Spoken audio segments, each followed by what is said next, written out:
Hey guys, Yonas here. Don't forget to click down below to like and subscribe for more card game content. Thank you guys for your continued support, and I hope you guys enjoyed today's video.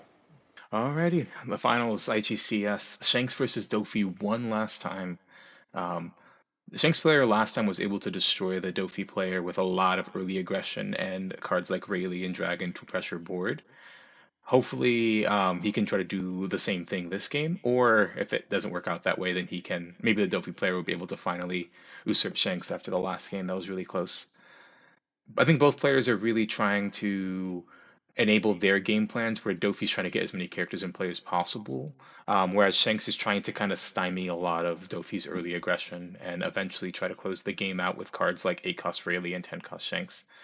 Um, I don't think that Dofi can win a lot of the time if Shanks is a little too healthy in terms of being at 2 life and is able to play a card like Shanks, or even a card like Rayleigh a little too comfortably. So early Jinbeis, early 6K bodies that are really obnoxious to deal with are probably the best case scenario here.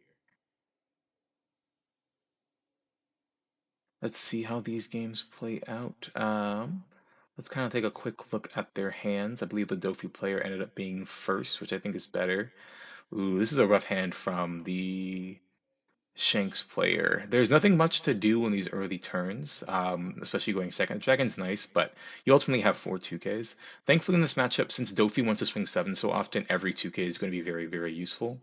So having four of them is going to be nice, but you do want to find some other cards to play. Um, Dofi, on the other hand, kind of has the dream hand. Having that Jinbei super nice, having that teach to put in extra characters is going to be like instrumental to winning this game. One thing we don't have is a 6K body like Weevil or Boa, but we have a Sengoku to find that. So hopefully those will end up lining up pretty well.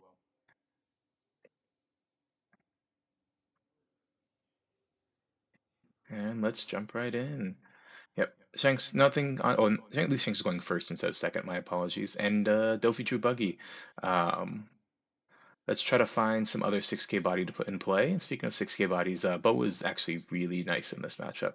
Not only as a blocker, but also just a 6K. And the extra power can be very relevant against a leader that's trying to reduce your attacks by one. Um, the buggy's also going to be pretty nice. You don't really want to play Teach too early out of fear of either 5 cost Marco or Gum Gum Red Hawk. So maybe finding that Jinbei, which he ended up doing on the top cards of his deck, is actually super useful.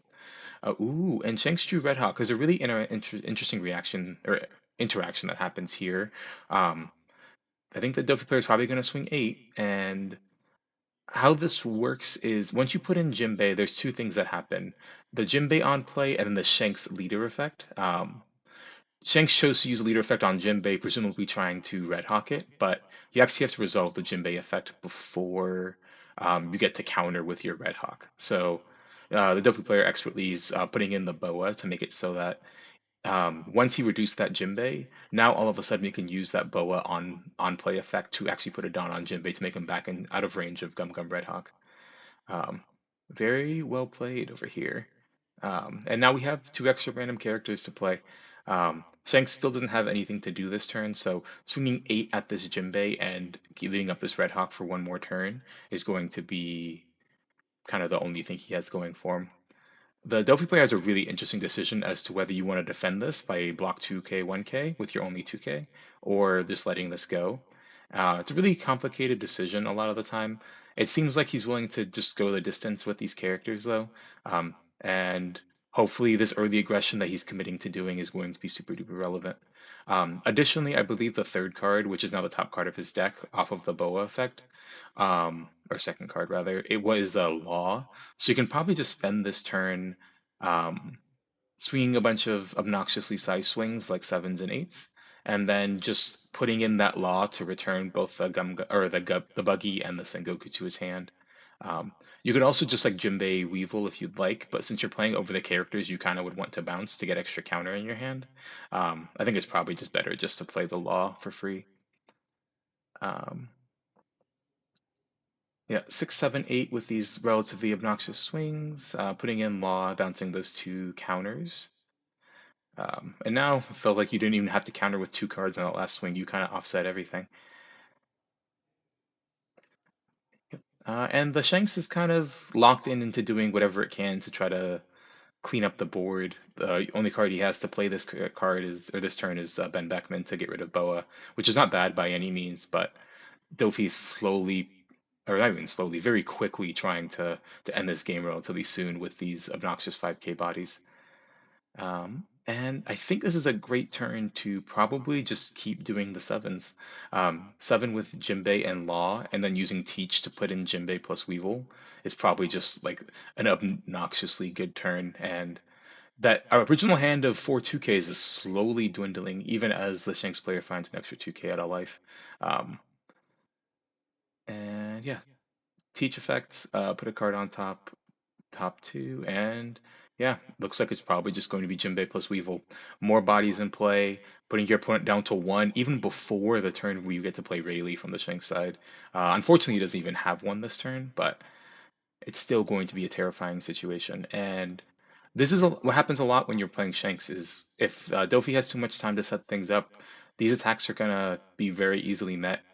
So Shanks just trying to do their best to get clear of board, Dragon to make two 7K swings alongside Ben and Batman, and the Dovey player is knows that this game's very likely over if he gets all these attacks in, and getting all of them is probably his best bet. Um, and yeah, his Shanks opponent does have seven cards in hand, but with only two 2Ks and one event that he's able to cast, the rest of the cards aren't really usable. There's like effectively four bricks. Um, and these 7K swings are definitely going to test that. Using leader ability in 2K on one of these sevens is probably for the best. Depends which one you want to use it on, to be completely honest with you. Um, the second seven, you probably have to use a guard point or a rad beam. Chose to use a guard point. And now all we have is 2K and four bricks in hand. So this seven's going to have to go through, and without a Red Hawk, this game is going to be over. And it was another, or it was a Ben Beckman. So, yep, this 10 is over. And whew, that's what happens when Shanks ends up doing its thing.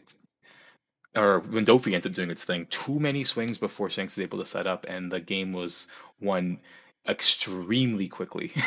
Good play from both sides, and that Dofi played it masterfully. That was a masterclass in terms of how to play around specifically Gum Gum Red Hawk against Shanks. The Jinbei plus Boa interaction is kind of one of the most potent things you can do to make sure you don't get blown out. So thank you guys for watching this game today. It was a super fun session of going through all the CSs. We'll be going into OP10 on these future CSs this week. So hopefully you guys would enjoy some new cards like Green Yellow Kid or Green Yellow Law, Yellow Kid, and hopefully some Usopp. So thank you guys, and I will see you guys soon.